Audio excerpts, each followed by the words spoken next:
Olá, caro irmão, cara irmã, que alegria mais uma vez estarmos aqui juntos. Agradeço aí ao Alan, a todas as pessoas que colaboraram para que acontecesse o terceiro café teológico, no qual eu, Diácono Luciano, juntamente com tantos outros professores, estávamos aí juntos para podermos discutir sobre Apocalipse 6, versículos 7, 8, onde nós tínhamos aí a pergunta: estamos vivendo no tempo do quarto cavaleiro?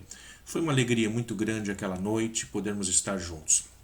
E hoje eu estou aqui com vocês, me propus a estar aqui com vocês exatamente para poder deixar algo para vocês continuarem pensando sobre esse livro, e ir se aprofundando um pouquinho mais, irem se debruçando aí sobre a palavra de Deus, sobre esse livro do Apocalipse, e poderem ir compreendendo cada vez melhor, tirando dessa forma toda aquela linguagem superficial, tirando esse olhar muitas vezes fundamentalista sobre esse livro e poder se aprofundar, ir para águas mais profundas.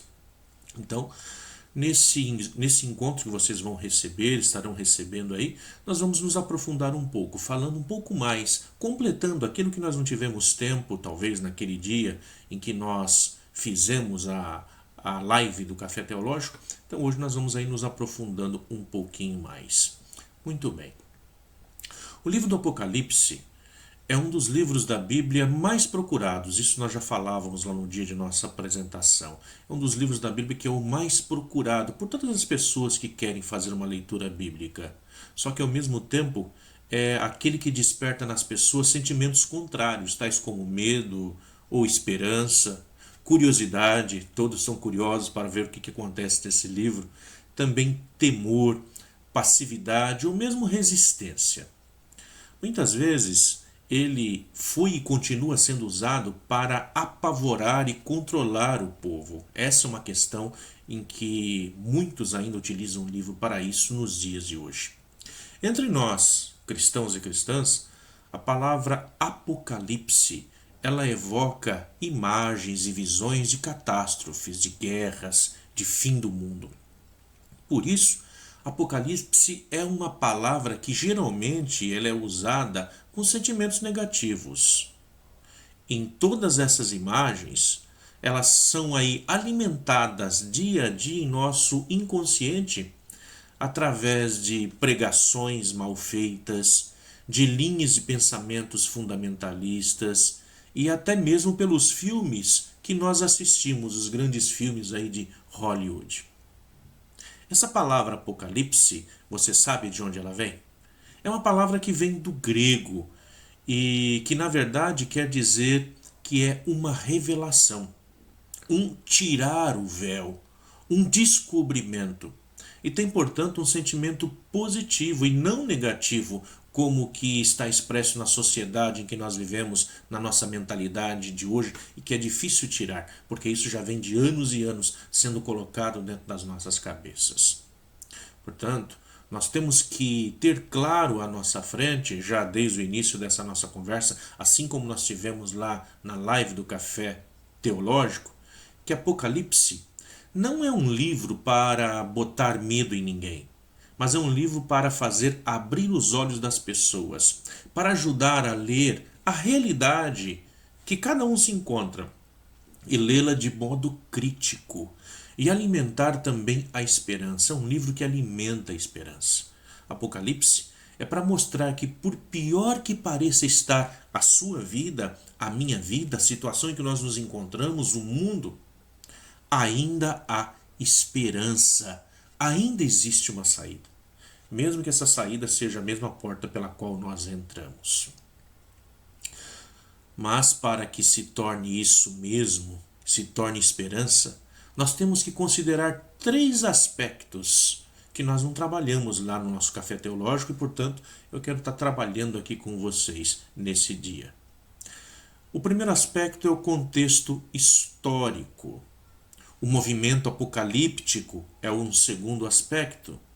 E o gênero literário apocalíptico.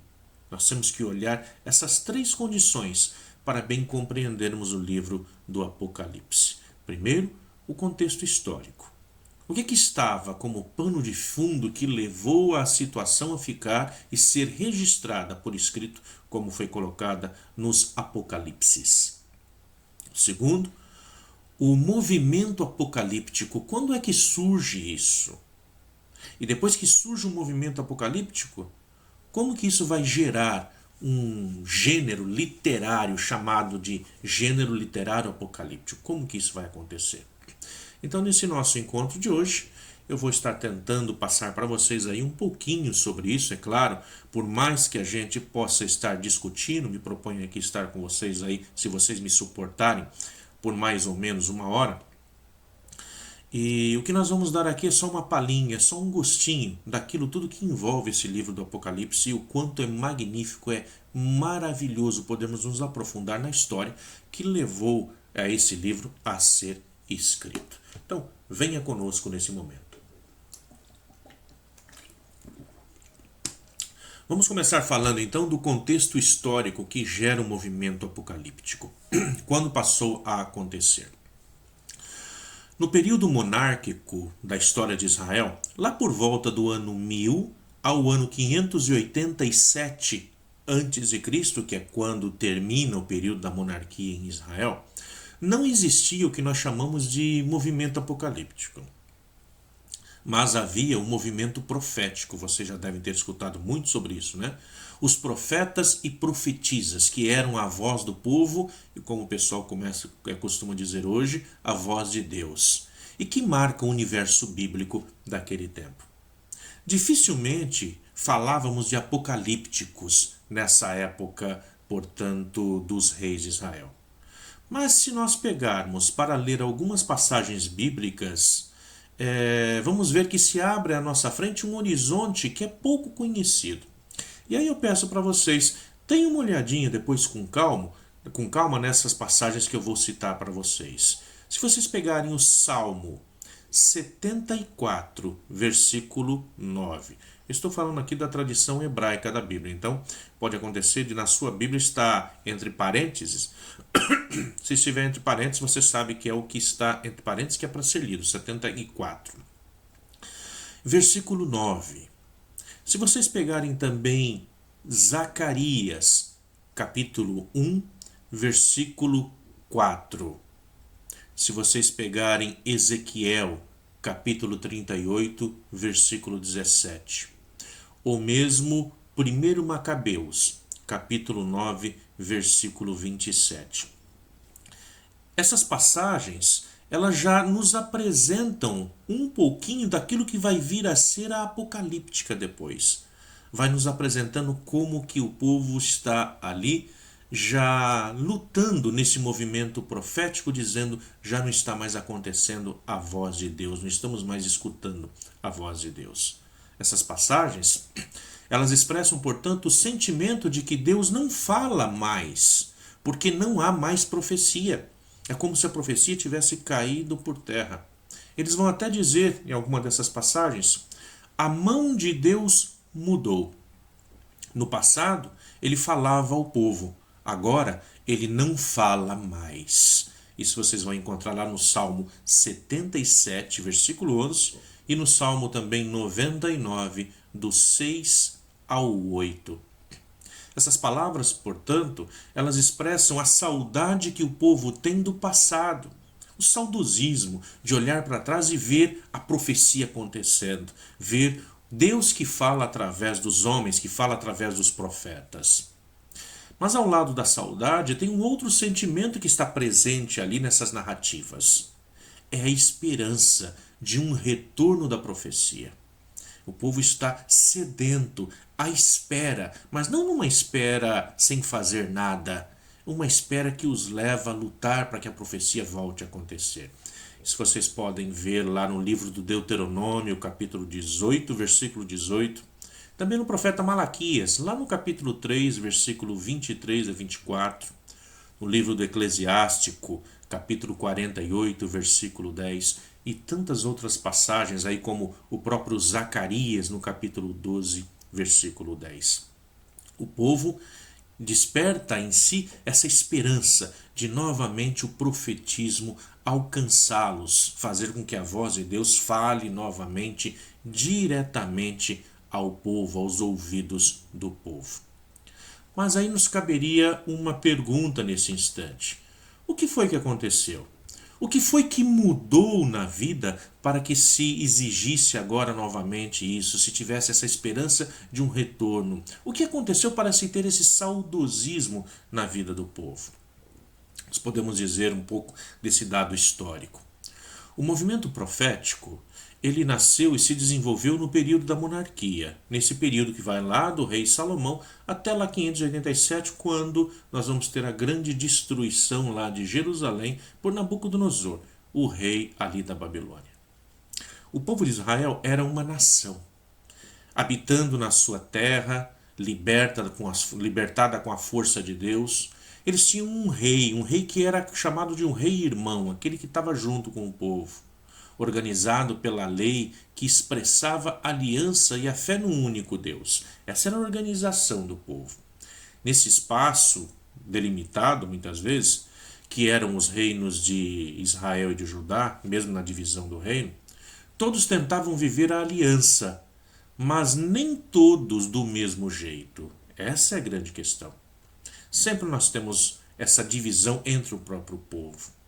A elite, ligada ao rei, mais próxima do rei, interpretava a lei legitimando os seus privilégios, ou seja, os mais ricos sempre vão ter privilégios, vão ler a lei de Deus de acordo com o seu olhar, vão ler aquilo que era colocado, portanto, pelos profetas, como para o lado deles, tirando vantagem para eles.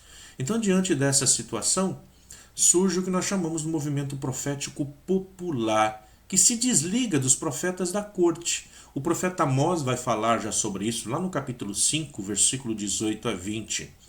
Ou seja, nós temos os profetas profissionais, os profetas que estão ligados à corte, ligados ao rei. E ai deles, se profetizarem algo contra o rei. Portanto, vai surgir aí profetas populares, como é o caso do próprio Amós, que vai lá colocar o dedo na cara do rei e vai dizer: você está fazendo errado, porque Deus diz isso. Deus diz para olhar para o povo pobre, e você só está olhando para as festas, olhando para a corte, olhando para os ricos. Muito bem. O chão do movimento profético, tanto popular como oficial, tem em comum a mesma experiência humana. Diante da situação onde se percebe que algo pode ser feito para mudá-la, torna-se posição, toma-se uma posição diferente aí, portanto. Os profetas da corte ficaram ao lado do rei e das elites, mas a profecia popular, os profetas populares, tornaram-se a boca de Deus e a boca do povo, resistindo contra os abusos do poder interpretados com infidelidade à aliança pelos profetas da corte. Vamos olhar então um pouquinho na linha do tempo algumas datas para que nós possamos perceber quando o movimento profético popular assume a coloração apocalíptica, porque é isso que vai acontecer. Desse movimento profético popular, ele vai começar a assumir uma forma apocalíptica. E é assim que vai nascer, lá na frente, o que nós vamos chamar de movimento apocalíptico, e depois vai desembocar numa literatura e em uma escrita apocalíptica. Depois da derrota do rei de Judá em 586 a.C., e depois do exílio sofrido por uma parte da população, o rei dos persas, o rei Ciro, ele permitiu o retorno à Judéia lá em 538, se eu não me engano, antes de Cristo. A volta foi marcada pela perda do controle do espaço em que o povo vivia. Aqueles que estão retornando agora, na verdade, não é um retorno. Porque 50 anos depois de cativeiro, quem está retornando são os filhos, são os netos daqueles que foram. E perderam o espaço dentro daquela terra, perderam as suas propriedades. Outras pessoas tomaram conta disso. Então, tanto os exilados que voltaram, como os remanescentes que haviam ficado na terra, não são mais uma nação, e sim podemos dizer, uma etnia entre tantas outras. Então, numa terra que não lhes pertence mais, pois um estrangeiro agora adonou-se dela, tomou posse da terra, e lá eles vão tentar se fixar novamente. Essa terra agora é do império, é do imperador, não pertence mais a eles, eles não têm mais um rei. E esse é um rei estrangeiro, o rei Ciro, lá da Pérsia. Tem outras leis, tem outros costumes, outras divindades. Os judeus não vivem mais num espaço nacional no qual podem intervir, podem fazer mudanças. Eles estão agora, nesse instante, vivendo num espaço internacional, sobre o qual não tem controle. Todo o controle vem de Ciro, da Pérsia. A fé em Deus e a fidelidade à aliança no período da monarquia eram vividas como engajamento numa realidade onde o povo e cada pessoa se sentia responsável. Diante do império, agora, experimentam a incapacidade de controlar a situação, de mudar os rumos da história. Nada podem fazer. Então, tudo fugiu do controle. Parece estar um caos a vida de todos. Os ricos e as elites, como sempre, conseguem encontrar aquele jeitinho, parece até um jeitinho brasileiro, né? De conviver com o novo poder, desde que possam manter seus privilégios. Os pobres são embalados pelos eventos, não tem como mudar a sua história. Ninguém toma defesa do pobre. Estão sem recursos, sem ter como suportar a situação. Essa situação, portanto, toda essa dificuldade é o que vai ser o chão fértil para os mais diversos movimentos de resistência que vão surgir agora nesse tempo. Se olharmos para os dias de hoje, compreenderemos melhor, pois vivemos numa situação de caos semelhante e assistindo a proliferar de todo tipo de movimentos de resistência. Basta a gente ver nas nossas ruas, se a gente sair para dar uma voltinha de carro no final de semana, quantos movimentos, quantas igrejas, quantos grupos diferentes. E que tudo isso significa essa resistência do pobre a esse caos instaurado nos dias de hoje.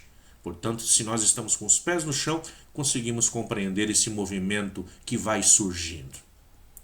No medo, na insegurança, no caos, mesmo no abandono, no sentimento de impotência diante da força do império que age como um rolo compressor, há pessoas que querem manter a fé no Deus da vida, que acreditam na fidelidade de Deus à aliança, que mantêm viva a sua esperança. Pessoas que apostam, assim como você, assim como eu, em Deus que opera nas maravilhas da história, em favor dos pequenos e empobrecidos. A realidade dessas pessoas e desses pequenos grupos tornam-se, portanto, o chão fértil do movimento apocalíptico. São essas pessoas que vão agora depositar essa esperança que outrora era colocada nos profetas que nos falava, agora diretamente em Deus. Já não é mais o profeta que vai nos falar, agora é Deus. Já não somos nós que vamos mudar o mundo, é Deus quem vai fazer. Então vejam só como vai surgindo aí esse movimento apocalíptico. A fé no Deus da vida, a esperança da chegada do reino e o amor ao povo sofrido são uma força criadora potente, pois do chão fértil da profecia desabrocha a apocalíptica. E aí tem o segundo movimento. Vejam só, aqui nós falamos aqui desse dado histórico, né, o que está acontecendo. E aí nós temos o movimento apocalíptico. Então vejo, a profecia, o movimento profético vai chegando ao fim e nós vamos ganhando agora uma cara, um rosto desse movimento que nós chamamos apocalíptico. Esse movimento é a continuidade no movimento profético, não tem uma ruptura assim abrupta de uma hora para outra, mas é uma continuação. Como toda experiência humana, não surge, portanto, de um momento para o outro, mas ele tem um desenvolvimento. E esse desenvolvimento vai se dando onde? Vai se dando junto aos outros reis, porque agora Israel não tem um rei, não tem uma terra. E mesmo que esteja morando naquela terra que antigamente tinha lhe pertencido, quem está mandando lá são reis estrangeiros. Então vamos dar uma olhada na época persa, aí com Ciro, o rei da Pérsia. A época persa ela vai ali aproximadamente entre os anos de 538 até 333 a.C. Nós temos aí um grande movimento nessa época, um grande desabrochar do próprio conhecimento. Isso vai se dar agora no pós-exílio, porque Ciro é aquele que vai falar para o pessoal todos aqueles que estavam ali na região da Babilônia: vocês têm que voltar para as terras de vocês. Eu não vou ficar aqui sustentando vocês de graça. Então, voltem para suas terras, eu ajudo a recomeçarem e depois vocês me pagam impostos. Não é porque ele era bonzinho, não, mas porque ele pensava diferente do rei Nabucodonosor da Babilônia. Então, no pós-exílio, Isaías 56 até o 66 vai nos dizer sobre isso. Havia apresentado algumas utopias que geraram muita esperança e consolação. O terceiro Isaías, nós vamos dizer. Então nós temos primeiro, segundo e terceiro Isaías. Não é a mesma pessoa, são três pessoas diferentes, mas que vão levar dentro do livro da Bíblia o nome de Isaías, como se fosse uma única pessoa. Mas são de épocas completamente diferentes. Aqui já tem um sinal, portanto, aí da escola profética da profecia. Então tinham aquelas escolas, aqueles que seguiam, portanto, as indicações do mestre. O mestre, Isaías. Os alunos agora continuam escrevendo sob o nome do mestre Isaías. E aí quando chega aí Isaías 56 a 66, que seria o terceiro Isaías, ele escreve apresentando algumas utopias aí, que geram muita esperança e consolação na vida do povo, mas que não conseguiram se concretizar numa forma de convivência social igualitária. E aí nós vamos ter no tempo de Neemias, lá por volta de 445 a.C., e sobretudo com Esdras, ao redor de 398 mais ou menos, antes de Cristo, o poder é concentrado nas mãos da classe dirigente. Quem são esses? São os escribas, são os sacerdotes que conduzem o destino do povo. Isso aliado ao império, porque eles agora estão em comum acordo com o império. Eles conseguiram um acordo onde a classe alta mantém os seus privilégios, mas, em contrapartida, tem que forçar o povo a pagar os impostos, forçar o povo a ficar na dele sem ter revoltas. Então vejam só isso que vai estar acontecendo. Aos poucos, portanto, a profecia é cooptada e silenciada. Mais ou menos como acontece hoje em dia. Nós vemos aí alguns líderes, aí, às vezes, que saem das nossas comunidades mesmo e começam a lutar pelo povo. Começam a incomodar. E quando está incomodando demais, seja na prefeitura, seja na fábrica, seja no congresso, o que é que se faz? Geralmente tem dois caminhos. Ou se elimina a pessoa, ou uma forma mais fácil de fazer isso vai lá e oferece um cargo para ele dentro da prefeitura, na empresa como encarregado ou em qualquer outra área. Se coopta a pessoa e dessa forma ela é silenciada. Agora, como ela está ganhando por isso, ela ganhou ali um cala-boca, ela fica quieta. Aqui é o que vai acontecer. Aos poucos a profecia, por conta dessa classe dominante que está aí no poder, os sacerdotes, os escribas desse momento, a profecia vai sendo silenciada. Mas, no entanto, a resistência encontra novas formas de se expressar. A voz dos pequenos e excluídos, que clama e que busca sobreviver, expressa-se nas novelas populares, nos contos. Vocês pensam que novela é só de hoje? Não, já tinha as novelas naquela época. Quando a gente assiste alguns filmes aí, a gente percebe isso. Aqueles andarilhos que iam com as carroças de um lugar para o outro, tinha ali os manuleigos, as bonecas, e iam fazendo novelas. Eram as novelas populares, que eram contadas depois de um para o outro. Então, são movimentos assim que vão surgindo, que vão apresentando isso. Então, colocando lá o sacerdote, colocando lá o escriba como pessoas más. São novelas populares que vão ser contadas, então, para poder transmitir ainda a voz do povo. Também na literatura sapiencial, os escritos, os provérbios que nós vamos ter. Nas peregrinações para a própria... os lugares santos, né? Nós vamos ter tudo isso junto ali, que é a voz do povo que vai dizendo, vai falando alguma coisa no meio dessa situação. As visões presentes na profecia de Isaías, a gente vê lá em capítulo 24, 27, ou mesmo 34 a 35, de Ezequiel, de Zacarias, de Joel, acabam criando aí um ambiente do qual nascerá o futuro movimento apocalíptico. Então são esses profetas aí que vão dando origem aí a esse movimento apocalíptico. Também influenciarão a convivência com o povo persa. Isso, com esse povo que é o povo dominante agora, que levou os judeus a assimilarem elementos da sua cultura e religião. Nesse momento, o persa, agora dentro da religião, dentro da cultura de Israel, vai entrando, por exemplo, agora a crença nos anjos, em que não acontecia, não existia antes dessa ligação, desse contato com o povo persa. Então, tudo isso vai entrando um movimento, uma nova literatura vai sendo criada, portanto, aí dentro da consciência do povo naquela época. Depois, nós temos um outro momento histórico onde isso vai se desenvolver. É no momento helenista. No momento helenista, quando nós falamos, estamos falando do Império Grego, quando o Império Grego se levanta. Isso vai se dar ali por volta de 333 a.C. até o ano 63, que é o ano em que o Império Romano vai se levantar. Então, durante essa época, a penetração da cultura helenista grega nas tradições judaicas ameaçou o povo judeu em sua identidade. A exploração sistemática, dos camponeses dentro do sistema econômico e político dos gregos alcançou níveis que nunca haviam sido vistos antes. As pessoas chegavam a pagar aqui 70% de impostos nessa época. O governo dos Seleucitas, sobretudo lá com Antíoco IV, que vai ali de 175 a 164 a.C., ameaçou gravemente a sobrevivência da população.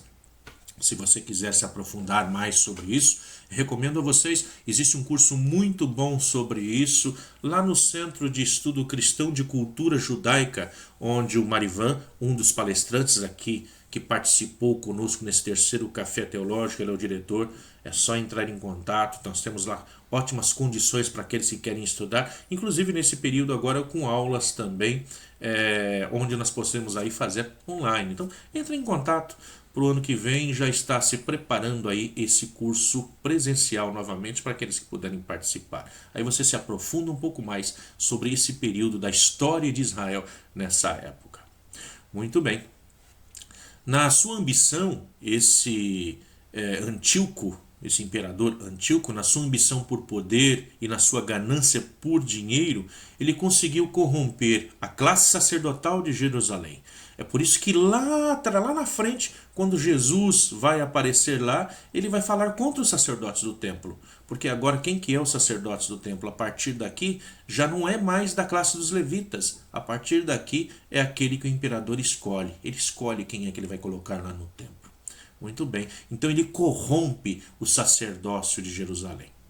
Apoiado pelo sumo sacerdote Menelau e uma elite judaica ambiciosa, ele invadiu o templo, impediu o sacrifício perpétuo e introduziu a abominação da desolação. Isso vocês podem ver lá no livro de Daniel, lá no capítulo 11, no versículo 31.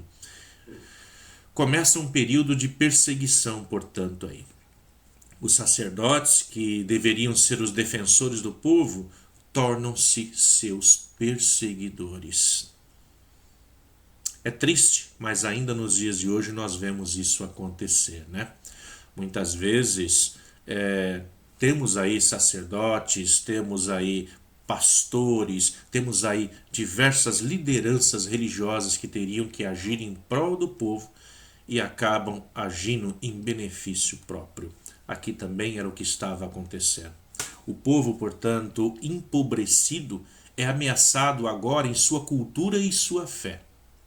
É nesse contexto que vai brotar aí a revolta armada dos Macabeus, que nós vemos na nossa Bíblia, primeiro e segundo Macabeus. A partir desses acontecimentos, as ideias apocalípticas elas vão se espalhando. Surgem vários movimentos apocalípticos aí. Podemos citar um deles, o dos essênios. Nós vamos dizer que João Batista deve ter sido desse movimento. Então é um movimento que se retira no deserto de Qumran, se afasta do templo, fala, não, o templo se corrompeu, é melhor deixar esse negócio de templo de lado. Então vão se afastar dos fariseus, do templo, dos sacerdócios do templo. Então são os essênios. Nós temos um outro movimento que surge aí, que é o dos fariseus, que são os grandes catequistas nessa época do povo, que vão continuar tentando ensinar o povo. É diferente do farisaísmo que nós vemos na época de Jesus. Nós temos um outro movimento aí dos visionários, que falam e escrevem, bem como de outros movimentos de resistência entre os pobres e os oprimidos. Ou seja, muitos outros movimentos vão surgindo aí nessa época. Uma época de opressão. E é interessante que nessas épocas de opressão a gente vai fazer a leitura como hoje nós estamos fazendo. Será que estamos vivendo no templo do quarto cavaleiro? Exatamente isso. O povo lá já está dizendo, nós estamos vivendo nesse tempo. Embora esse livro ainda não tinha sido escrito, mas eles já diziam isso. É o fim dos tempos. Então veja, o fim dos tempos já tem acontecido desde o início dos tempos. Então é dentro dessa literatura onde o povo vai dizer, não tem mais jeito. Todo jeito agora vai vir de Deus. O período romano também, que é marcado pela absolutização e divinização do imperador e do império, é um tempo muito crítico e foi a época da primeira guerra judaica e da destruição de Jerusalém, lá no ano 66, que vai terminar no ano 70 com a destruição completa do templo de Jerusalém e a expulsão dos judeus de Jerusalém. E depois a segunda guerra judaica, lá em 135 depois de Cristo, onde todos os judeus são expulsos da Terra Santa, de toda a Terra Santa. E depois só vão voltar novamente a Israel em 1948, quando nós vamos ter agora então a fundação do novo Estado de Israel. Então nesse período, o movimento apocalíptico ele é bastante forte nas comunidades cristãs, lá do início dos primeiros séculos, né? A dominação romana e o seu absolutismo, a religião imperial, onde se força a acreditar que o imperador é Deus, a sua ideologia ameaça, portanto, a vida das pequenas comunidades. Elas se sentem frágeis e impotentes frente ao Império Romano, frente à perseguição. A vida das comunidades, a sua fidelidade, necessita ser sustentada, necessita de um apoio. E é exatamente aí que entra o movimento apocalíptico, entra para ajudar a tirar o véu que encobre a realidade. Ao fazer isso, sustenta a resistência e alimenta a esperança. Portanto, esse movimento ele surge exatamente para isso, tirar o véu. Nós, na situação em que vivemos hoje no mundo, que vivemos hoje no Brasil, é como se o movimento apocalíptico nos ajudasse a tirar o véu para podermos enxergar quem são os responsáveis pela situação em que nós estamos hoje. É uma situação que começou agora, é uma situação que já vem de longos tempos atrás. É uma situação em que agora poderia ser melhorado, ou é uma situação em que não tem mais jeito, porque todos aqueles que estão no poder são cooptados por essa ideologia. Vejam só. E é exatamente a partir de tudo isso que vai surgir aí esse terceiro movimento que nós falávamos, que é agora o gênero literário apocalíptico. Tudo isso que foi pensado, tudo isso que foi vivido, agora passa a ser colocado por escrito. Agora vão surgir aqueles que escrevem o gênero literário apocalíptico, que escrevem, colocam no papel aquilo que já era vivido, portanto, aí pelas pessoas. Muito bem. A literatura é o jeito que os movimentos encontram para expressar e divulgar as suas ideias e ideais. Há várias maneiras de transmitir uma mensagem. A gente pode fazer isso por poesia. Aqui no Brasil a gente utiliza, lá no Nordeste, muito o cordel. Nós podemos utilizar narrações. Nós podemos utilizar novelas. As novelas da Rede Globo vivem fazendo isso, né? Transmitem ideologias para cada um de nós. Nós podemos ver isso também nas histórias em quadrinhos, as histórias de super-heróis, histórias de Turma da Mônica.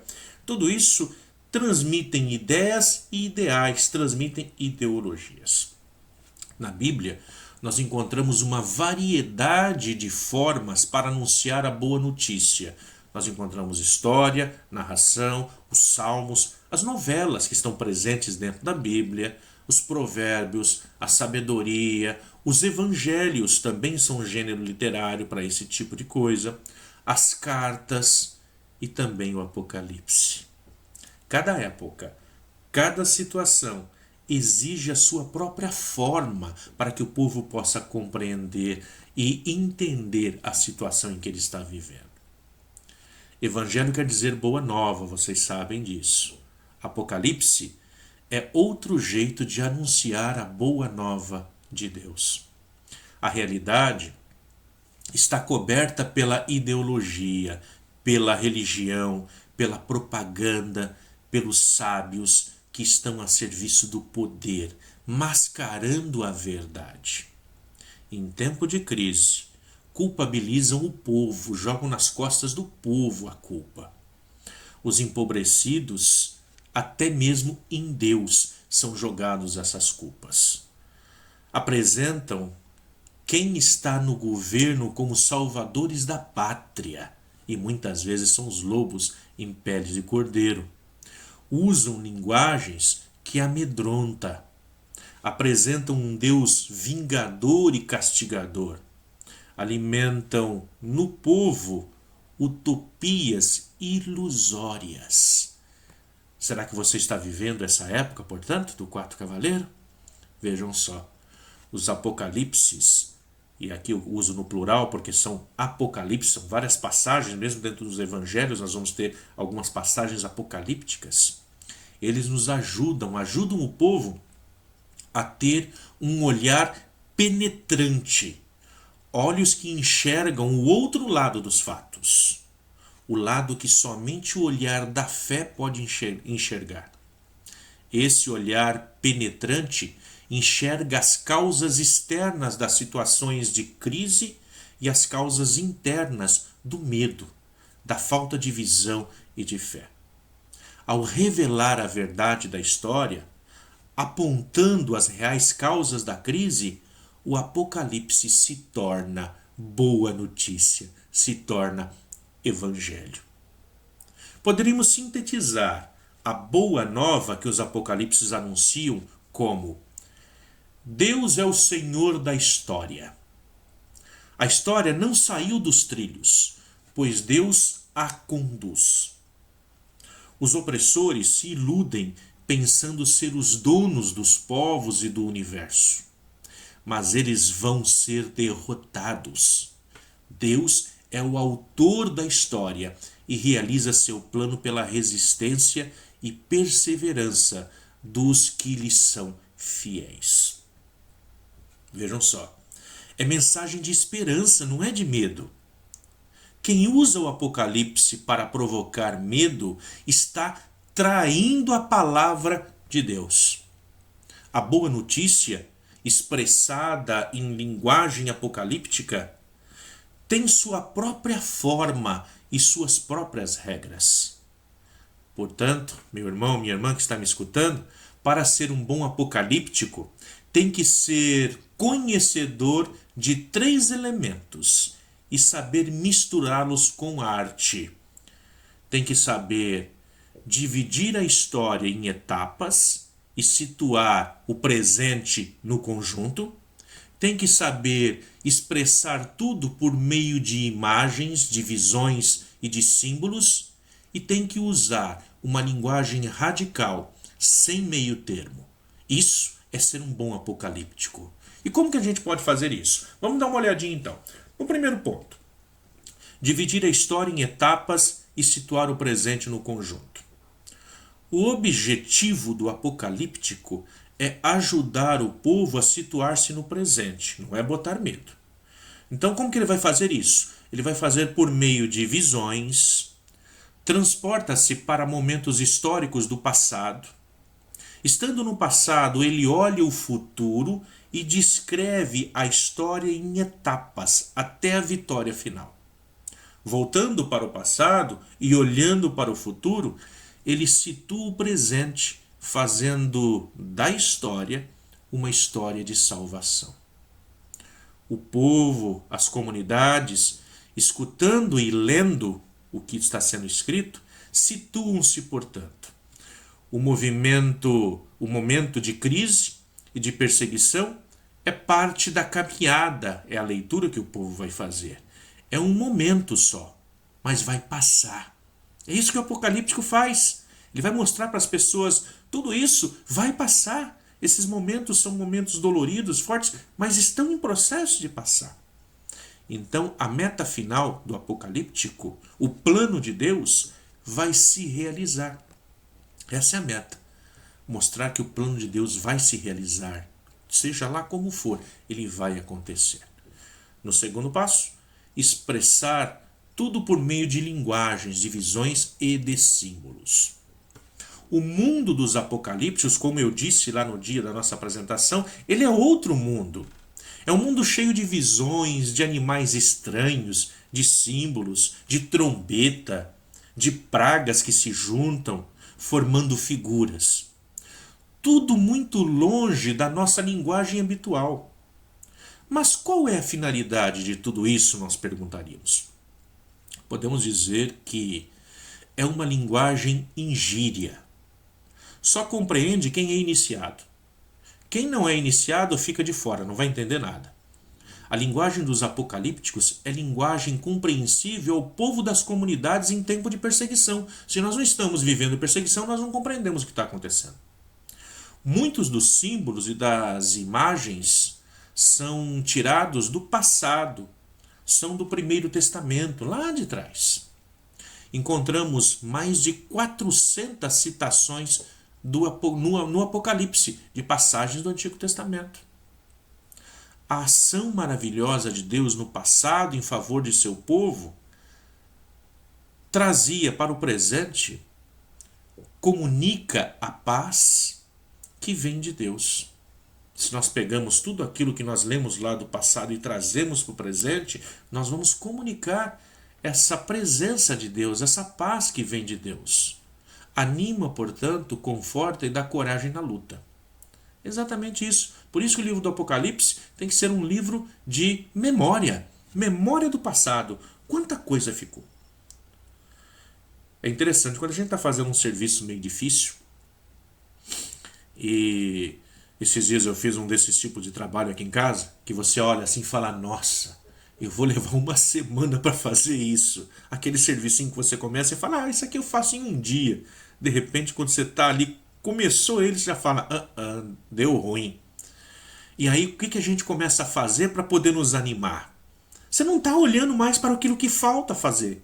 Você começa a olhar para aquilo que você já fez. Nossa, eu já consegui fazer isso. Já consegui vencer mais um dia. Só falta... Se você olhar para frente e falar só falta, aí você fica desesperado. Então você só olha para trás. Porque olhando para trás, você vê aquilo que já foi feito. Então não importa o que virá pela frente. Se mantenha na esperança. Se mantenha em paz. Que você vai alcançar, portanto, o seu objetivo, a sua meta. Isso é o que nos comunica o livro do Apocalipse. E aí no terceiro passo, usar uma linguagem radical, sem meio termo. Assim é o Apocalipse. Não tem mais ou menos, não tem meio termo. Ou é ou não é. Ou é preto ou é branco. Não dá para ter as duas cores misturadas. E aqui é interessante. Tem uma doença nos olhos que só permite enxergar o mundo em duas cores. Né? Vocês já devem ter visto falar sobre isso. Que é o preto e o branco. Quem tem essa doença nós chamamos de daltônico. O mundo dessa pessoa é sem cor. Tudo é preto e branco. É como se fosse uma vaca, né? A gente fala que a vaca, o boi, esses animais, se a gente sacudir um lenço vermelho, a gente provoca que eles não gostam do vermelho.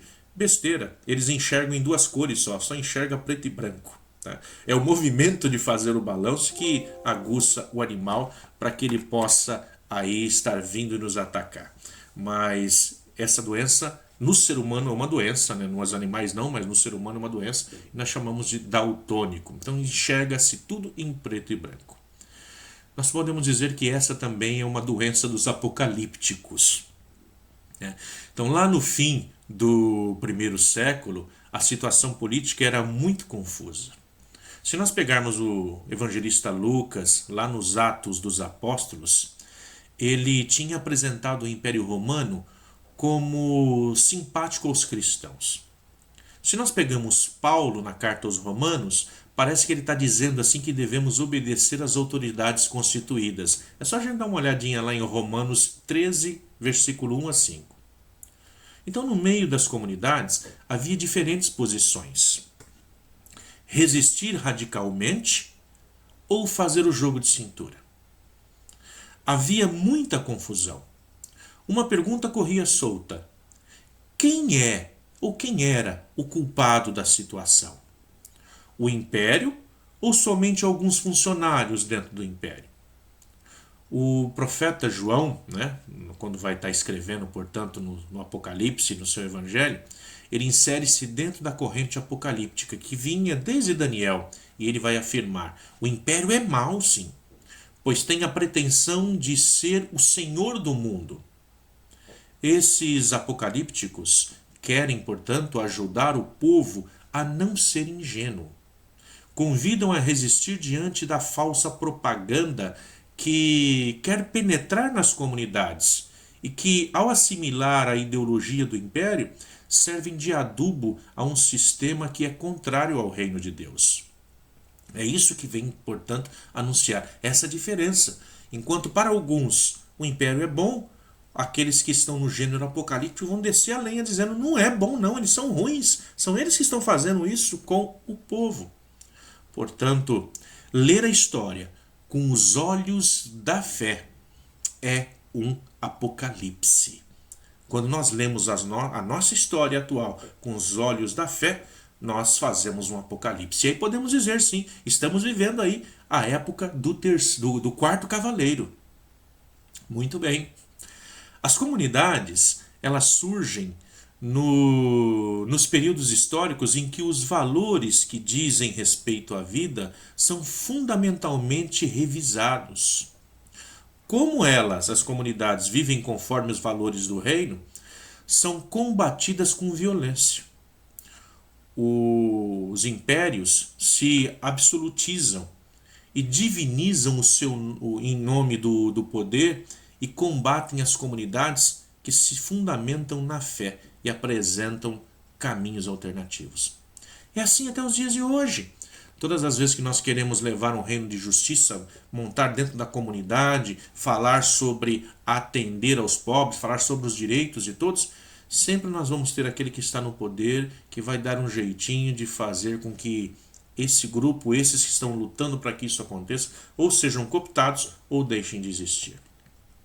Uns preocupados com seu próprio poder, riqueza, doutrina, acabam introjetando aí, colocando para dentro da mentalidade do povo a ideologia do império, que se adapta à mentalidade envolvente da sociedade.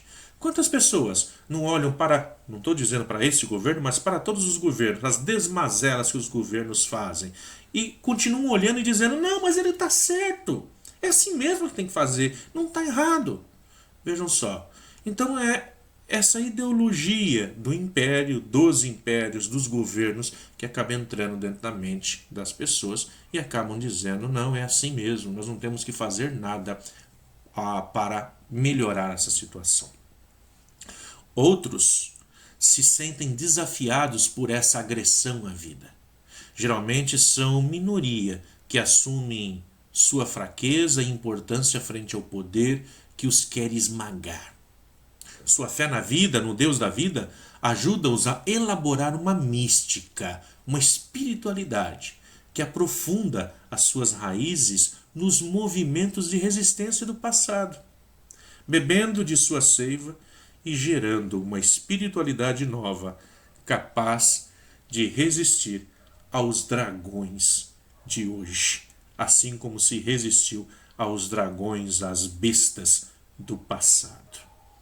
Caríssimos irmãos e irmãs, uma alegria a gente estar aqui fazendo essa discussão, esse mergulho, essa ampliação dos horizontes do nosso café teológico. Que bom se nós pudéssemos fazer mais encontros sobre esse. Mas agora, antes de encerrarmos ainda, se vocês me permitem ainda ficar comigo mais um pouco, escutando essa voz que acaba aí incomodando, mas é claro, Agora na casa de vocês, vocês podem assistir um pouquinho disso, dá um tempo, assiste mais um pouquinho, assiste mais um pouco daí um ano, ou simplesmente quando quiserem ver alguma coisa com relação ao Apocalipse. Mas eu gostaria de agora, se me permitem, falar um pouco sobre os símbolos, né? Nós tocamos no assunto dos símbolos também, assim de relance, passamos, Padre Romeu falou um pouco sobre isso na nossa dissertação aquele dia. Símbolo é uma palavra que, como muitas outras, nós aqui brasileiros herdamos da língua grega. Tanta coisa veio do grego para a nossa língua, né? E símbolo é escrito no grego como símbalo. E o que significa isso? Significa juntar, associar, ou seja, colocar junto. O seu oposto, o oposto de símbolo, é diabolo. E nós nunca associamos, né? Então, lá no grego ele está associado. Símbalo, diabolo. Então nós temos o que é simbólico e o que é diabólico. Aquilo que é simbólico é aquilo que nos junta. Aquilo que é diabólico é aquilo que nos separa. Então, que é o oposto aí, portanto, de símbolo. Daí vem, portanto, do diabolo a palavra diabo, que se separa, se divide, aquele que nos separa, né? O símbolo, ele é uma chave que nos ajuda a ler a realidade de uma maneira mais profunda. Ler a realidade como se nós tivéssemos ali olhos de raio-x aí do Superman, né? A sua força, a força do símbolo, está na capacidade de evocar e desvendar, na capacidade de acordar a criatividade. O símbolo junta dois elementos que iluminam reciprocamente. Por exemplo, a cor branca é associada à paz, a cor vermelha ao amor. Então, o símbolo nos associa, junta essas coisas. Quando nós chamamos alguém de víbora, por exemplo, queremos dizer que essa pessoa ela é enganosa. Tá? Não estamos querendo dizer que ela é uma cobra peçonhenta, mas é uma pessoa enganosa, que não é bom confiar muito nela. É claro que isso depende muito da cultura, do clima, da região, da tradição e de outros fatores. Então, cada coisa vai simbolizar algo diferente num determinado lugar. O símbolo atua nas pessoas sem elas se darem conta. Basta pensar nos efeitos da propaganda. Às vezes a gente entra num supermercado e a gente foi lá para comprar café. Só café, estou precisando só de café. Mas quando a gente sai com a mão cheia de outras coisas. Por quê? Porque nós vimos lá os símbolos, né? Então tá lá no caminho, tá as coisas lá, a propaganda que é feita daquilo. E nós acabamos trazendo para casa. Às vezes chegamos em casa e falamos, por que eu comprei isso? Por isso que é bom nunca ir para o supermercado com fome, né? Senão a gente sai comprando tudo. Então por isso, ela sempre foi importante, essa propaganda, os símbolos, porque ela faz passar a ideologia através dos costumes, do comércio, da moda, da religião, dos cantos e de tantas outras coisas. Usando vários símbolos, pode ser elaborada uma visão quando nós utilizamos vários símbolos. O Apocalipse vai usar vários símbolos para poder falar de visão. Vemos isso no livro do Apocalipse constantemente. Isso nos dá um alerta. Nunca se fixar num símbolo, nos particulares de uma visão, mas ir além. Acordar a criatividade e perceber o que o símbolo, o conjunto de símbolos ou de visão quer evocar. Por isso a gente fixa o nosso olhar somente lá no quarto cavaleiro, a gente vai ficar aí com medo. Mas vamos além disso, para que nós possamos compreender o que esse símbolo nos evoca. A descrição de uma visão é usada para várias finalidades. Visão, está no campo da visão, não é enxergar, é diferente ver de enxergar. Quando nós falamos de visão, está no campo de visionar. Então, qual é a finalidade? A finalidade é comunicar uma experiência de modo que quem a escuta ou lê participa dessa experiência. Comunicar esperança, ajudar a ler a realidade em profundidade. Daí vem a visão. A origem dos símbolos presente no livro do Apocalipse vem de 3 fontes: a natureza, a vida e a história do povo de Deus. Essas são as fontes. Às vezes, elas se misturam entre si. Por isso é difícil de catalogá-las, são muitas. Só que para ajudar vocês, nós vamos tentar oferecer algumas pistas aqui nesse nosso encontro, para que quando vocês forem ler o livro do Apocalipse, vocês possam tentar compreender o que significa cada uma daquelas coisas que é apontadas. É claro, são tantas coisas apontadas no livro do Apocalipse que não dá para a gente falar uma por uma. Mas vamos lá. Vamos falar de alguns elementos da natureza e do universo. As cores, por exemplo. Cada povo dá às cores um sentido. Um exemplo para vocês. Lá no Egito, o preto é sinal de esperança. Você sabia? Para nós aqui, nós vamos dizer que não, é outra coisa, mas lá no Egito é sinal de esperança. Entre outros povos, o branco é sinal de luto. Já para nós, o preto é sinal de luto. E para nós, o branco é esse sinal aí mais de limpeza, de pureza. Vejam só. Então nós temos essa diferença. E no livro do Apocalipse? Se nós pegarmos lá no capítulo 2 de Apocalipse, versículo 17, nós vamos ver o branco aparecendo ali pela primeira vez. E ali o branco significa vitória, significa glória, significa alegria e por último vai significar pureza. O branco, o Apocalipse vai trabalhar muito com isso, o Senhor de barbas brancas, de cabelo branco, de vestes brancas. O branco vai significar a glória, a vitória, a alegria, vai significar, portanto, a divindade, a presença de Deus. E o vermelho no Apocalipse? O vermelho, nós vemos lá no capítulo 6, versículo 4, ele significa sangue, fogo, guerra, perseguição e martírio. Esse é o significado dado, portanto, para a cor vermelha.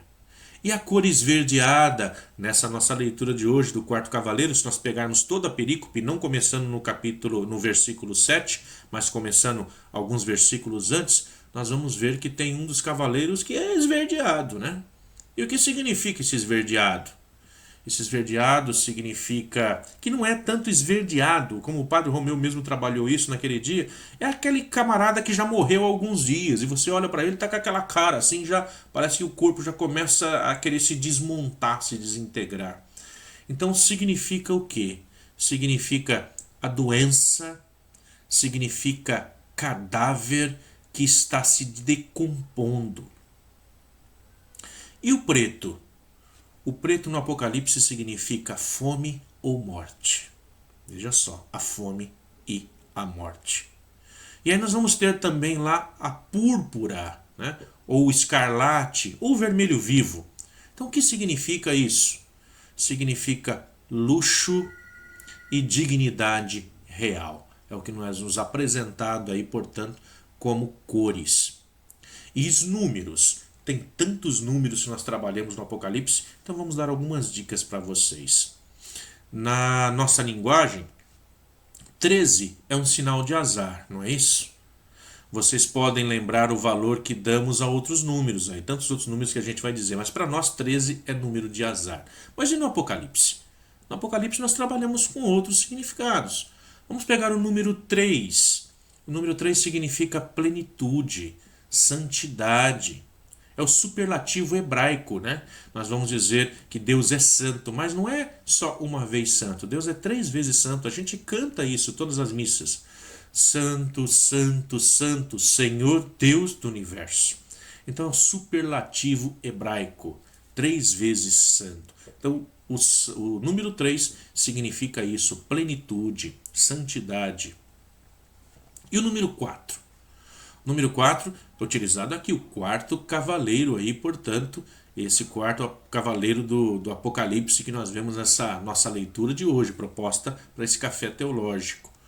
O número 4 significa os 4 cantos da terra, os 4 elementos do universo, fogo, água, ar, terra.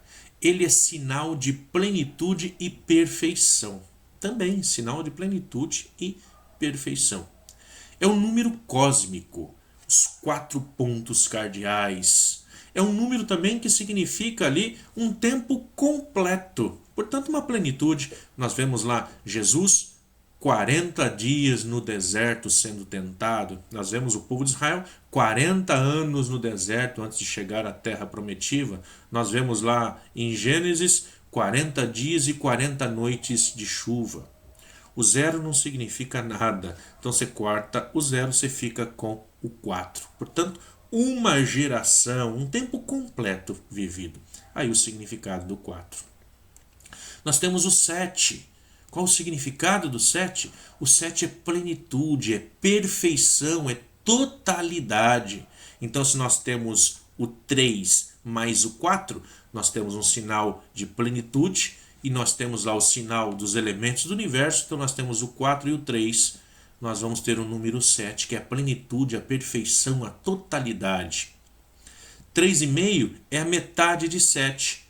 Um tempo, 2 tempos, meio tempo e 3 anos e meio é a duração limitada, é um tempo controlado por Deus. Então vejam só, sempre o Apocalipse vai trabalhar aí com os números. E o número 12? O número 12 nós temos aí, portanto, 3 vezes 4, ou 3 a totalidade, o 4 também, esse tempo completo.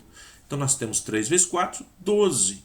12, portanto, um número de perfeição, de totalidade, que pode indicar o povo perfeito.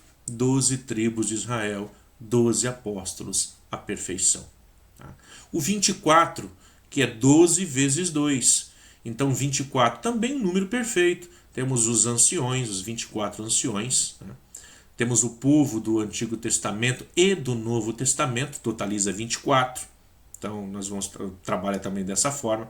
O Apocalipse vai dizer 12 e 12, o tempo do Antigo Testamento e do Novo Testamento, os dois povos, dando aí 24. A totalidade do povo de Deus, portanto. Todo o povo de Deus dá essa totalidade. 42. 42 meses, igual a, fazendo uma conta rápida, 13 anos e... igual a 3 anos e meio. Igual a 1,26 avos de dias, metade de 7 anos, indica o tempo controlado por Deus. Portanto, é o tempo que Deus ali controla. Nós chegamos aí a um número, também foi discutido aquele dia, o 144. O 144 nós podemos dizer que seria uma conta rápida aí, seria 12 vezes 12 igual a 144 vezes 1000. Então nós temos aí que é um sinal de grande perfeição e de totalidade. Tá? Sinal de grande perfeição e totalidade. Ou seja, não é 144 mil o número de pessoas que vão entrar no céu. Nós podemos dizer que aí é um grande número de pessoas. É o que o livro está querendo dizer. Chegamos a um outro número aí, o 666. Que aí nós vamos dizer que é o número da besta. 6 é aquele que nunca alcança 7. Sexto é o dia em que o ser humano foi criado. É o número de homem, número 6. É a metade de 12. Isto é, por 3 vezes, 666. Então, é o máximo da imperfeição. Se 777 é o máximo da perfeição que é de Deus, 666 é o máximo da imperfeição. Então, o ser humano que quer ser igual a Deus na sua grandiosidade, no seu poder, e que deixa de lado Deus, quer agir sozinho, ele nunca vai ser 7. Ele vai ser sempre 6. E não uma vez só, mas no máximo de imperfeição, 666. Em hebraico e em grego, cada letra tinha um valor numérico. O número de um nome era o total da soma do valor de suas letras. Em hebraico, a soma das letras da palavra Czar, César, e então nós daria o resultado de 666. Se pegarmos cada uma das letras, vai dar o resultado de 666. Então, quem era a besta que era proclamada pelo livro do Apocalipse? Provavelmente era o imperador César. Mas a gente pode fazer isso também com o seu nome, com o meu. O meu já fiz, não deu. Mas de repente fazendo com o seu nome, a soma de cada uma das palavras vai dar o número 666. E aí, quem é a besta? A besta é todo ser humano quando quer agir sem a presença de Deus. Ele sempre será 6, nunca será 7. Mas quando o ser humano se liga, se junta ao ao absoluto que é Deus, aí ele pode ser 7, sim. Vejam só, o Apocalipse trabalha muito com isso, né? O 1000, número 1000, indica um prazo de tempo cumprido e completo. Então nós encontramos aí, a besta vai reinar por 1000 anos. É muito tempo, se nós olharmos pela nossa vida humana. Mas 1000 anos é muito tempo para Deus? Não, é quase nada ou nada. Então, para nós percebermos aí, embora o mal possa reinar no mundo, ele é limitado, porque o poder de Deus é maior. Temos alguns elementos da natureza também que são citados aí no Apocalipse. Então, gostaria de citar alguns para vocês. Na gíria popular, nós usamos muitos símbolos da natureza, como por exemplo, fulano tem saúde de ferro, ou minha mãe é de ouro. Então é uma forma de linguagem, uma gíria que nós utilizamos. E nós conhecemos, porque nós somos iniciados nela. Para o Apocalipse também nós temos que ser iniciados para que nós possamos compreender. Então lá ele vai trabalhar com sol e lua, né? A criação servindo ao povo de Deus. Sol e lua, criação de Deus. O sol nos traz a luz durante o dia, a lua que clareia, que ilumina as noites escuras. Então, a criação toda está a serviço de Deus. As estrelas, o próprio livro do Apocalipse nos indica que são o coordenador da comunidade. A estrela é o coordenador da comunidade. A estrela da manhã é Jesus, fonte de esperança. O arco-íris é a aliança que Deus fez com Noé, a humanidade e com o universo. Então Deus que faz uma aliança com todos nós. O mar, que simboliza o caos primitivo, é de onde vem a besta, que é o símbolo do mal. Portanto, vem do mar. De onde que vem a besta do mar? O Império Romano vem do mar, portanto representa o caos. O abismo, que é lugar debaixo da terra, onde os espíritos maus ficam presos. É o simbolismo dado no Apocalipse. A água da boca da serpente simboliza o vômito, simboliza o Império Romano. O Eufrates, o rio Eufrates, que é citado também no livro, é a região de onde costumavam vir os invasores. Aqui, no caso, está se relembrando os partos, que vem lá da região da Mesopotâmia. O cristal simboliza a clareza, o esplendor, a transparência, a ausência do mal. Por isso, o cristal. As pedras preciosas simboliza a raridade, a beleza e o valor. A pedra branca, usada pelo juiz no tribunal para declarar alguém inocente. O ferro é o cetro de ferro, simboliza, portanto, o poder. A palma simboliza o triunfo. As duas oliveiras são personagens importantes, evocando uma visão de Zacarias, que é apresentado ali em Apocalipse capítulo 11, versículo 4, mas evoca Zacarias capítulo 4, versículo 3 ao 14. E aí nós temos lá também o mundo animal. O mundo animal é muito presente na vida e por isso produz uma riqueza de significado. A gente costuma dizer, né? A pessoa tem um olhar de mãe coruja, né? Aquela mãe que se derrete pelo filho. Forte que nem leão, esperto como raposa. Veja, também é um tipo de gíria, né? Você deve lembrar de muitas outras gírias como essa. Então vamos lá. O dragão ou a antiga serpente simboliza o poder do mal. Portanto, aqui o Império Romano, que é de quem se está falando. A besta fera. Quantas vezes eu escutei essa palavra quando eu era pequeno? A besta fera. Ficava com medo danado, né? Então essa besta fera que sobe do abismo ou do mar é o imperador e o Império Romano. A besta fera que sai da terra. Veja só, essa é mais perigosa do que a primeira. Porque essa simboliza os falsos profetas que propagam o culto ao imperador. o dragão, a besta fera do mar e da terra, são uma caricatura da Trindade. Então é o antideus, o anticristo, o antiespírito. Por isso são três. A pantera, o leão e o urso evocam uma visão de Daniel, lá no capítulo 7, versículo 4, 6, indicando crueldade sem misericórdia. E o cavalo, o Padre Romeu falou disso também. O cavalo, ele simboliza o poder do exército que luta e destrói. Então, lembra também a visão de Zacarias, lá no capítulo 1, versículo 8 a 10. Lembra que Jesus ele não entra na cidade montado num cavalo. Ele entra montado num jumentinho. Ou seja, não é aquele que traz a guerra, é aquele que traz a paz. E aí nós temos a imagem do cordeiro, é a imagem encontrada na saída do Egito, né? Lá em Êxodo capítulo 12, versículo 1 a 4. Aqui indica Jesus. É isso que vai estar indicando, portanto, o cordeiro. O cordeiro de pé, que nos traz a esperança da ressurreição. Ele foi morto, mas ele continua vivo. O leão, o touro, o homem e a águia são os 4 seres vivos. Inspira-se lá em Isaías, no capítulo 6, versículo 2, e em Ezequiel, capítulo 10, versículo 14. Indica os seres mais fortes que presidem o governo do mundo físico, os 4 elementos que formam o ser humano. O touro é o instinto, o leão é o sentimento, a águia é o intelecto e o homem é o rosto.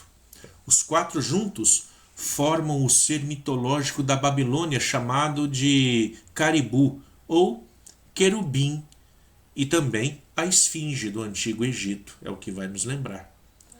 A águia é a imagem usada para indicar a proteção, é aquela que está sempre atenta, vendo, protegendo. Os gafanhotos são invasores estrangeiros. Aqui remonta, portanto, aos partos, também vindo da Mesopotâmia. Remonta também às pragas do Egito. Remonta à visão de Josué, que fala de gafanhotos como aspectos de cavalo, aquele que traz a guerra. O escorpião, ele lembra a traição. Assim, o livro da sabedoria descreve também é descrito lá no livro da sabedoria, capítulo 16, versículo 9. A cobra ou a serpente é o poder da morte. O sapo é um animal impuro, símbolo persa da divindade das trevas. Portanto, aqui vai utilizar isso. Aquilo que é sagrado para o outro, aqui vai estar dizendo, olha, é a divindade deles. Portanto, simboliza para nós a impureza. Simboliza também aí as pragas do Egito. E o chifre, que é tão falado no livro do Apocalipse, o chifre simboliza o poder, em particular o poder do rei. As asas simbolizam a mobilidade, aquele que consegue se mover rápido, voa. Mobilidade, velocidade.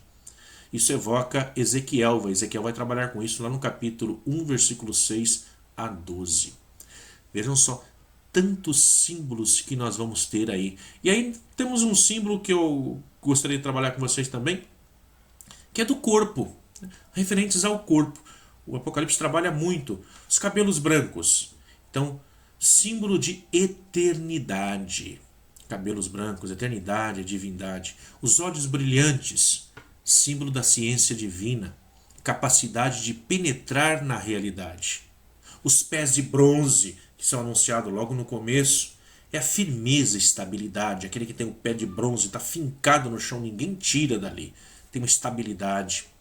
A mão direita, símbolo do poder, evoca a ação de Deus lá em Êxodo, que tirou o povo com mão forte do Egito. A mulher simboliza as comunidades em luta, o povo de Deus na história. E o filho da mulher? O Messias, Jesus.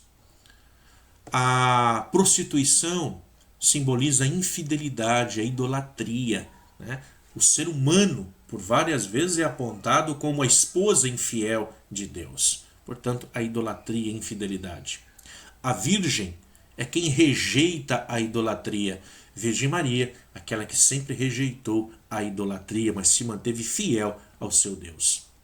A noiva, a esposa, é a comunidade, é o povo de Deus. O casamento do cordeiro com a noiva é a chegada do reino. Quando chega o reino, nós temos um casamento entre a humanidade, a noiva, e com o cordeiro, que é o Cristo. E aí nós vamos ter algumas coisas, são as coisas da vida, que são citadas também no Apocalipse. A túnica longa, a roupa simboliza profundidade das pessoas. Aqui, a roupa longa simboliza o sacerdócio. Lembra a roupa do sacerdote quando está celebrando? O linho puro, a conduta justa dos cristãos. Alfa e ômega, primeiro e último, o princípio e o fim. E as chaves? As chaves evocam ao poder de abrir e fechar. O livro descrito no Apocalipse relata o plano de Deus para a história humana. E o selo, aquilo que está selado, o segredo. A foice é a imagem do julgamento divino. A trombeta, o chofar, o seu toque anuncia os acontecimentos do fim dos tempos.